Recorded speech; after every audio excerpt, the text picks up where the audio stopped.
rangkaian ibadah haji yang paling berat. Kenapa berat? Karena memang jaraknya jalan kaki paling tidak 5-8 kilo. Suasana yang panas, berdesak-desakan, dan yang tidak kalah penting, yang tidak kalah beratnya adalah karena di Mina harus bertempat tinggal di tenda, berdesak-desakan, panas, dan minimal 3-4 hari. Dan inilah menurut saya puncak haji yang paling berat, menguras tenaga, menguras pikiran, menguras kesabaran, sabar, karena toiletnya terbatas, fasilitasnya terbatas. Bagi sini sepuh-sepuh antrian kadang-kadang boten sabar, luar biasa ujiannya. Bahkan ketika kita haji di sana itu, tenda kita itu hanya 214 kapasitasnya. Total jamaah kita berapa? 375. Berarti ada sekian ratus jemaah yang tidak kebagian tempat. Akhirnya apa? Tidurnya ngemper-ngemper.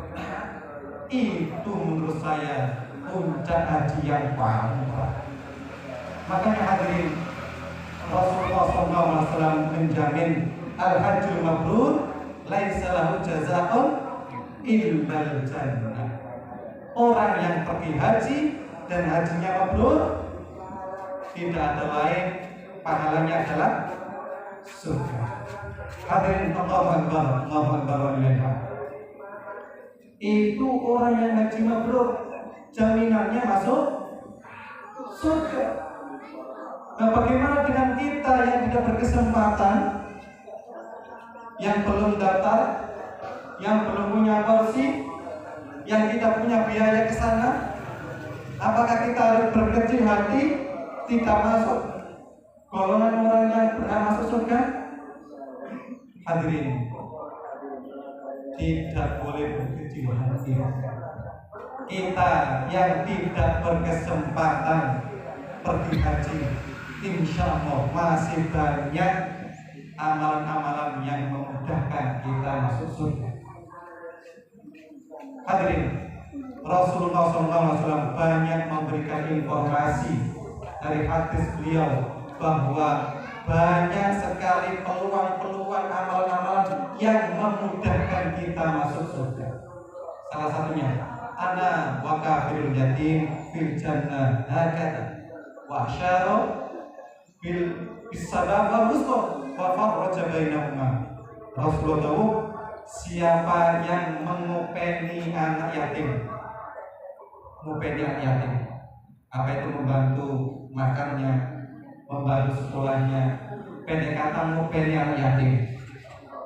Hakata, nanti di akhirat masuk surga dekat dengan saya, kata Rasulullah.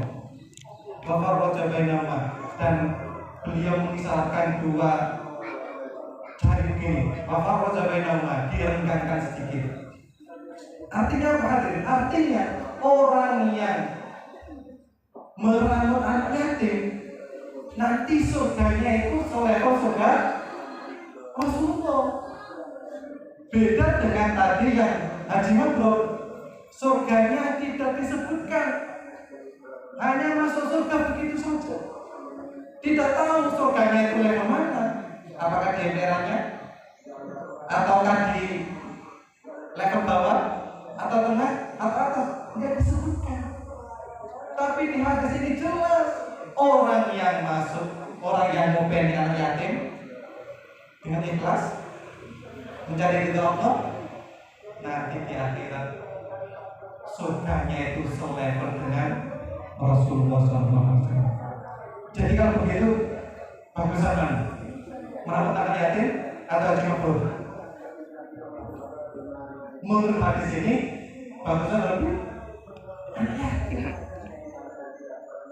Hadirin, Allahu Akbar, Allahu Akbar, walillahil hamd. Artinya begini hadirin, masuk surga itu banyak jalannya.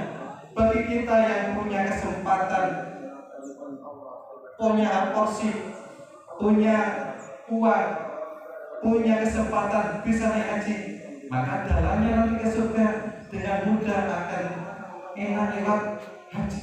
Bagi kita yang tidak punya kesempatan ke sana, maka jalan yang lain bisa kita tempuh. Hadirin, ada lagi hadis yang memudahkan kita masuk surga. Rasulullah tahu, ana zaimun bibaitin. Saya kata Rasulullah, zaimun menjamin bibaitin, orang itu akan dibangunkan rumah di surga. Fi wasotil jannah, di tengah-tengah surga. Untuk siapa? Liman tarokal kadiba, bagi orang yang meninggalkan dusta. Wa in kana masihan, walaupun dustanya dalam kondisi gurauan. Hadirin, Rasulullah menjamin orang yang menjaga tidak dusta walaupun gurau nanti akan dibangunkan rumah di tengah-tengah surga. Masalahnya hadirin, sekarang itu gampang sekali ninggal dosa itu susah, gampang orang itu dusta. Walaupun gurau,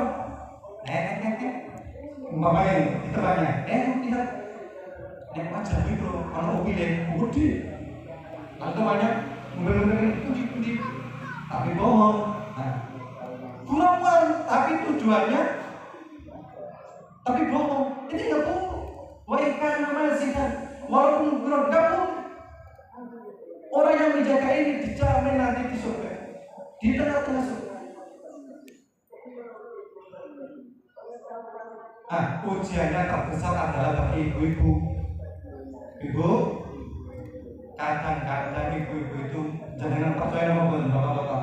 Ada dua ibu-ibu berdampingan berjejer 30 menit tidak ngomong. Jangan percaya? Nggak mungkin, Mbak, ngomong. Yang namanya ibu-ibu mesti kamu tuh, bukan di sini tapi di sana. Betul jangan. Menurut penelitian, ibu-ibu itu ngomongnya sehari 17.000 kata minimal. Sehari menurut penelitian ibu-ibu itu ngomongnya 17.000 kata. Milane bapak-bapak nek teng griya ibu-ibu nek kok mangeng niku wis kalange lahir. Soalnya menurut penelitian 17.000 kata sehari. Nasib bapak-bapak menurut penelitian sehari itu 8.000 kata.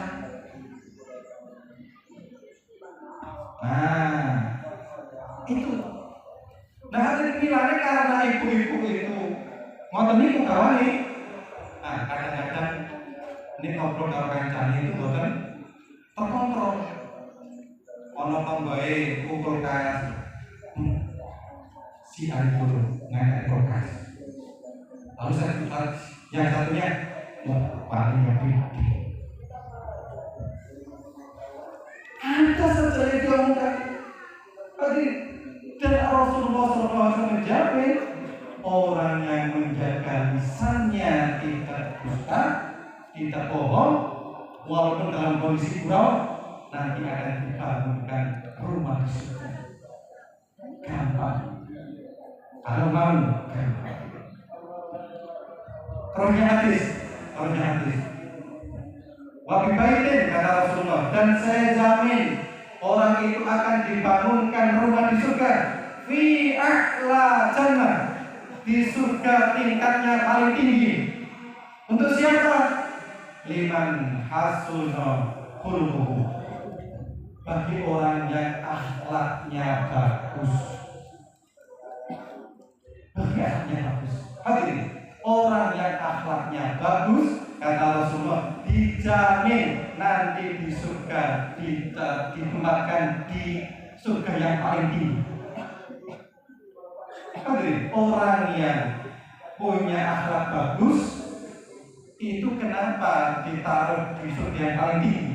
karena orang yang akhlaknya bagus, kemana-mana itu nambah pahala. Ketemu tonggoe senyum pahala, ngomong karo kancane dengan omongan yang halus pahala, dengan orang yang lebih tua ada masuk pahala, mau jalan di tengah-tengah jalan ada pohon mangga yang dia pengen ngambil, pengen banget melek ngomongin, terus pokoknya pengen banget. Tetapi karena itu bukan miliknya, akhirnya dia tidak ngambil, nambah pahala. Pendek kata, orang yang akhlaknya bagus setiap saat karena dengan akhlaknya yang bagus itu selalu nambah pahala. Dan ini yang membuat orang itu gampang masuk surga. Sunnah Rasulullah SAW an aktsari ma yudkhilun nas al-jannah, kata Rasulullah. Suatu saat Rasulullah ditanya, siapa atau amalan apa yang memudahkan orang itu masuk surga? Kata Rasulullah, tolak takwa wa husnul, orang yang paling baik akhlaknya. Jadi orang yang akhlaknya bagus itu gampang masuk surga. Ma min syai'in, tidak ada sesuatu, kata Rasulullah, athqala fi mizan, timbangan yang paling berat nanti di akhirat, min husnil khuluq, dari akhlak yang paling baik. Jadi hadirin, orang yang mempunyai akhlak nanti timbangannya paling berat. Allahu Akbar, Allahu Akbar, walillahilhamd. Selain itu hadirin, kalau kita lihat praktek Rasulullah SAW itu kadang-kadang atau bahkan sering lebih mengutamakan ibadah sosial daripada individual. Haji itu ibadah individual. Pernah Rasulullah SAW di tahun 8 Hijriah Fathul Mekah di bulan Ramadan, tepatnya tanggal 20 Ramadan, Rasulullah Fathul Mekah. Setelah itu kemudian perang Hunain, tetangga Mekah, terjadi di bulan Syawal. Kemudian setelah itu pengepungan kota Taif sampai di akhir Dzulqa'dah. Lalu setelah pengepungan Taif itu Rasulullah SAW umrah. Tetapi hadirin, Rasulullah SAW setelah umrah itu pulang ke Madinah.